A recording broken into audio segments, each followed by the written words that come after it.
given by the Lord to prepare his people for the soon return of our Saviour. Throughout history, God has used various means to proclaim his truth, through the spoken word, the written page, and now through visual storytelling. If your heart is stirred to grow in faith and understanding, we invite you to subscribe and join us on this sacred journey.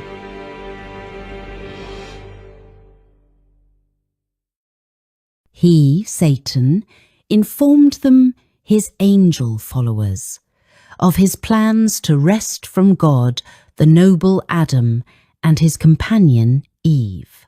If he could in any way beguile them to disobedience, God would make some provision whereby they might be pardoned, and then himself and all the fallen angels would be in a fair way to share with them of God's mercy. If this should fail, they could unite with Adam and Eve. For when once they should transgress the law of God, they would be subjects of God's wrath, like themselves. Their transgression would place them also in a state of rebellion, and they could unite with Adam and Eve, take possession of Eden, and hold it as their home. And if they could gain access to the tree of life, in the midst of the garden, their strength would, they thought, be equal to that of the holy angels. And even God himself could not expel them. Satan held a consultation with his evil angels. They did not all readily unite to engage in this hazardous and terrible work. He told them that he would not entrust any one of them to accomplish this work, for he thought that he alone had wisdom sufficient to carry forward so important an enterprise. He wished them to consider the matter while he should leave them and seek retirement to mature his plans. Satan went alone to mature plans that would most surely secure the fall of Adam and Eve. He shuddered at the thought of plunging the holy, happy pair into the misery and remorse he was himself enduring. He seemed in a state of indecision, at one time firm and determined, then hesitating and wavering. His angels were seeking him, their leader, to acquaint him with their decision. They will unite with Satan in his plans, and with him bear the responsibility and share the consequences. Satan cast off his feelings of despair and weakness, and, as their leader, fortified himself to brave out the matter, and do all in his power to defy the authority of God and his Son. Satan declared that he would prove to the worlds which God has created, and to the heavenly intelligences, that it was an impossibility to keep the law of God. God assembled the angelic host to take measures to avert the threatened evil. It was decided in heaven's council for angels to visit Eden and warn Adam that he was in danger from the foe. Accordingly, 2 angels sped on their way to visit our first parents. Heavenly messengers opened to them, Adam and Eve, the history of Satan's fall, and his plots for their destruction, unfolding more fully the nature of the divine government, which the Prince of Evil was trying to overthrow. The angels warned them to be on their guard against the devices of Satan, for his efforts to ensnare them would be unwearied. While they were obedient to God, the evil one could not harm them, for, if need be, every angel in heaven would be sent to their help. If they steadfastly repelled his first insinuations, they would be as secure as the heavenly messengers. But should they once yield to temptation, their nature would become so depraved that in themselves they would have no power and no disposition to resist Satan. The angels cautioned Eve not to separate from her husband in her employment, for she might be brought in contact with this fallen foe. If separated from each other, they would be in greater danger than if both were together. The angels charged them to closely follow the instructions God had given them in reference to the tree of knowledge, for in perfect obedience they were safe, and this fallen foe could have access to them only at the tree of knowledge of good and evil. Adam and Eve assured the angels that they should never transgress the express command of God, for it was their highest pleasure to do his will. The angels united with Adam and Eve in holy strains of harmonious music, and as their songs pealed forth from blissful Eden, Satan heard the sound of their strains of joyful adoration to the Father and Son. And as Satan heard it, his envy, hatred, and malignity increased, and he expressed his anxiety to his followers to incite them, Adam and Eve, to disobedience. In order to accomplish his work unperceived, Satan chose to employ as his medium the serpenter disguise well adapted for his purpose of deception. The serpent was then one of the wisest and most beautiful creatures on the earth. It had wings, and while flying through the air, presented an appearance of dazzling brightness, having the colour and brilliancy of burnished gold. Eve went from the side of her husband, viewing the beautiful things of nature in God's creation, delighting her senses with the colours and fragrance of the flowers and the beauty of the trees and shrubs. She was thinking of the restriction God had laid upon them in regard to the tree of knowledge. She was pleased with the beauties and bounties which the Lord had furnished for the gratification of every one. All these, said she, God has given us to enjoy. They are all ours, for God has said, of every tree of the garden thou mayest freely eat, but of the tree of the knowledge of good and evil thou shalt not eat of it. Eve had wandered near the forbidden tree, and her curiosity was aroused to know how death could be concealed in the fruit of this fair tree. She was surprised to hear her queries taken up and repeated by a strange voice. Yea, hath God said, Ye shall not eat of every tree of the garden? Eve was not aware that she had revealed her thoughts by conversing to herself aloud. Therefore, she was greatly astonished to hear her queries repeated by a serpent. With soft and pleasant words, and with musical voice, he, Satan, addressed the wondering Eve. She was startled to hear a serpent speak. He extolled her beauty and exceeding loveliness, which was not displeasing to Eve.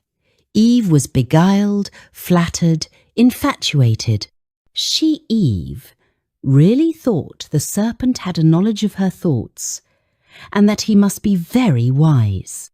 She answered him, We may eat of the fruit of the trees of the garden, but of the fruit of the tree which is in the midst of the garden, God hath said, Ye shall not eat of it, neither shall ye touch it, lest ye die. And the serpent said unto the woman, Ye shall not surely die, for God doth know that in the day ye eat thereof, then your eyes shall be opened, and ye shall be as gods, knowing good and evil. Here the father of lies made his assertion in direct contradiction to the expressed word of God. Satan assured Eve that she was created immortal and that there was no possibility of her dying. He told her that God knew that if they ate of the tree of knowledge, their understanding would be enlightened, expanded, and ennobled, making them equal with himself. Eve thought the discourse of the serpent very wise. She looked with longing desire upon the tree, laden with fruit, which appeared very delicious. The serpent was eating it with apparent delight. By partaking of this tree, he, Satan, declared they would attain to a more exalted sphere of existence and enter a broader field of knowledge. He himself had eaten of the forbidden fruit, and as a result had acquired the power of speech. And he insinuated that the Lord jealously desired to withhold it from them, lest they should be exalted to equality with himself. Eve's curiosity was aroused. Instead of fleeing from the spot, she listened to hear a serpent talk. It did not occur to her mind that it might be that fallen foe, using the serpent as a medium. With what intense interest the whole universe watched the conflict that was to decide the position of Adam and Eve. How attentively the angels listened to the words of Satan, the originator of sin, as he placed his own ideas above the commands of God, and sought to make of none effect the law of God through his deceptive reasoning. How anxiously they waited to see if the holy pair would be deluded by the tempter and yield to his arts. Satan represented God as a deceiver, as one who would debar his creatures from the benefit of his highest gift. The angels heard with sorrow and amazement this statement in regard to the character of God, as Satan represented him as possessing his own miserable attributes. But Eve was not horror-stricken to hear the holy and supreme God thus falsely accused. If she had remembered all the tokens of his love, if she had fled to her husband, she might have been saved from the subtle temptation of the evil one. The tempter plucked the fruit and passed it to Eve. She took it in her hand. "Now," said the tempter, "you were prohibited from even touching it lest you die." He told her that she would realize no more sense of evil and death in eating than in touching or handling the fruit. Eve was emboldened because she felt not the immediate signs of God's displeasure. She thought the words of the tempter all wise and correct. She ate and was delighted with the fruit. It seemed delicious to her taste, and she imagined that she realized in herself the wonderful effects of the fruit. There was nothing poisonous in the fruit of the tree of knowledge itself, nothing that would cause death in partaking of it. The tree had been placed in the garden to test their loyalty to God. Eve ate and imagined that she felt the sensations of a new and more exalted life. She felt no ill effects from the fruit, nothing which could be interpreted to mean death. But, just as the serpent had said, a pleasurable sensation which she imagined was as the angels felt. She then plucked for herself of the fruit and ate, and imagined she felt the quickening power of a new and elevated existence as the result of the exhilarating influence of the forbidden fruit. She was in a strange and unnatural excitement as she sought her husband with her hands filled with the forbidden fruit. She related to him the wise discourse of the serpent, and wished to conduct him at once to the tree of knowledge. She told him she had eaten of the fruit, and instead of her feeling any sense of death, she realized a pleasing, exhilarating influence. As soon as Eve had disobeyed, she became a powerful medium through which to occasion the fall of her husband. An expression of sadness came over the face of Adam. He appeared astonished and alarmed. To the words of Eve he replied that this must be the foe against whom they had been warned, and by the divine sentence she must die. In answer, she urged him to eat, repeating the words of the serpent, that they should not surely die.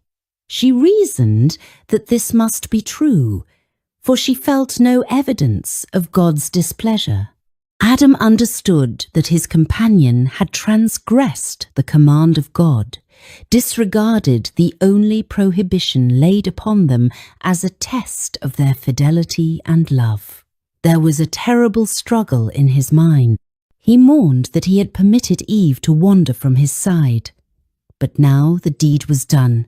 He must be separated from her, whose society had been his joy. How could he have it thus? He resolved to share her fate. If she must die, he would die with her. After all, he reasoned, might not the words of the wise serpent be true? Eve was before him, as beautiful and apparently as innocent as before this act of disobedience. She expressed greater love for him than before. No sign of death appeared in her, and he decided to brave the consequences. He seized the fruit and quickly ate. After his transgression, Adam at first imagined himself entering upon a higher state of existence, but soon the thought of his sin filled him with terror. The air, which had hitherto been of a mild and uniform temperature, seemed to chill the guilty pair. The love and peace which had been theirs was gone, and in its place they felt a sense of sin, a dread of the future, a nakedness of soul. Satan exulted in his success. He had now tempted the woman to distrust God, to question his wisdom, and to seek to penetrate his all-wise plans. And through her, he had also caused the overthrow of Adam, who in consequence of his love for Eve, disobeyed the command of God and fell with her. Satan, the fallen angel, had declared that no man could keep God's law, and he pointed to the disobedience of Adam as proving the declaration true. Satan proudly boasted that the world which God had made was his dominion. Having conquered Adam, the monarch of the world, he had gained the race as his subjects, and he should now possess Eden and make that his headquarters, and he would there establish his throne and be monarch of the world. It is with joy that we welcome you to Advent Hope Animation, a ministry dedicated to bringing the Advent message to life through the power of animation. Through the inspired writings of Ellen White, we seek to share the visions, counsels, and warnings given by the Lord to prepare